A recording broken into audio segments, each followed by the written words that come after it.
नमस्कार, एक बार फिर आपके बीच में विश्वरूप ओलंपियाड की तैयारी कैसे करें, इसके लिए आपके बीच में हूँ। आज का विषय है भारतीय संविधान पर। जैसे मैंने पहले बताया था, हर भाग पर कुछ चित्र छपे हुए हैं। तो भारत के संविधान का भाग 5, उसका नाम है संघ, और उसके अंदर जो हमारे विधायिका, न्यायपालिका और कार्यपालिका के प्रमुख हैं या जो लेखाकार हैं, लेखा नियंत्रण करते हैं, उनकी योग्यताएं, उनकी अधिकार, उनके कर्तव्य, उनकी नियुक्ति, इस संबंध में प्रावधान दिए गए हैं। अब एक बात तो तय हुई कि ये जो सारे अंग हैं, ये देश के लिए नीति निर्धारण करते हैं। They are the policy makers of the country. नीतियां कैसी बननी चाहिए, नीतियां बनाते समय भाव कैसे रहने चाहिए, उन नीतियों का क्रियान्वयन कैसा करना चाहिए, और अगर जो नीति जिस प्रकार से बनाई उसका क्रियान्वयन वैसे नहीं हुआ तो फिर उसके बारे में दंड के प्रावधान कैसे होने चाहिए। ऐसे सब विचार इस भाग से निकलते हैं। और इसीलिए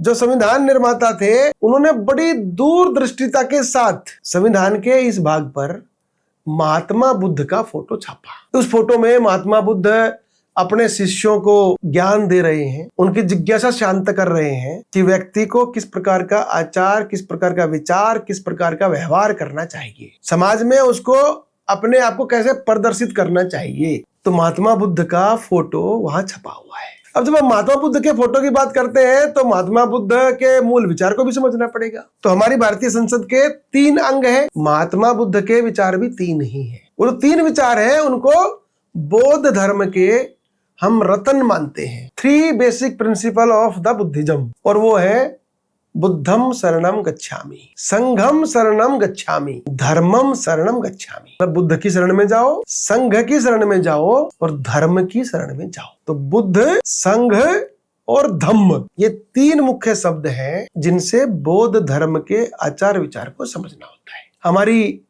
लोकतांत्रिक प्रक्रिया के भी 3 हिस्से हैं। राष्ट्रपति है, प्रधानमंत्री है और सुप्रीम कोर्ट के जज है। जब हम बात करते हैं बुद्ध की, तो बुद्ध को रिप्रेजेंट कौन करता है? तो बुद्ध का मतलब एक सुप्रीम पावर है जिसके चारों तरफ सब कुछ घूमते रहते हैं और वो सबको विकास करने में सहयोग करते हैं। तो जब हम डेमोक्रेटिक सिस्टम को देखते हैं तो बुद्ध को रिप्रेजेंट करने वाले हमारे राष्ट्रपति हैं। तो बुद्धम शरणम गच्छामि माने सारे देश का शासन किसके नाम से होता है? तो राष्ट्रपति के नाम से होता है। संघम शरणम गच्छामि, संघ माने यूनियन, यूनियन माने इकट्ठा होना। जब डेमोक्रेसी की बात करते हैं तो जो भारत की जनता है वो इकट्ठा होकर क्या करती है? तो प्रधानमंत्री चुनती है। तो संघ का प्रतिनिधि प्रधानमंत्री है क्योंकि वह लोकतंत्र में जनता की आवाज है, सबसे बड़ी आवाज है। धर्मम संघम गच्छामि, धर्म का जो विचार है उसकी स्थापना करने वाला कौन है? राज्य धर्म के आधार पर काम कर रहा है क्या नहीं कर रहा है, इसका देखने वाला कौन है? तो माननीय सर्वोच्च न्यायालय के जो सर्वोच्च न्यायाधीश है, मुख्य न्यायाधीश है, वो उस धर्म को प्रतिनिधित्व करते हैं। तो बुद्धम शरणम गच्छामि, संघम शरणम गच्छामि, धर्मम संघम गच्छामि, इसका मतलब है कि ये तीनों के तीनों अंग हैं, ये जब समाज के लिए नीतियां बनाएंगे तो कौन से मूल विचार को ध्यान में रखेंगे? तो वो मूल विचार है सत्य और अहिंसा, क्योंकि महात्मा बुद्ध का मूल विचार था सत्य और अहिंसा। तो किसी के प्रति किस प्रकार का भाव रखना, पूर्वाग्रह रखना, इसकी बजाय जो वास्तव में सत्य है, जो शाश्वत है, जो होना चाहिए, जो लोक कल्याणकारी है, ऐसी नीतियों को इन तीनों अंगों के माध्यम से जनता के विकास में सहयोग करना, इस भाव के साथ महात्मा बुद्ध का फोटो भाग 5 पर छापा गया है।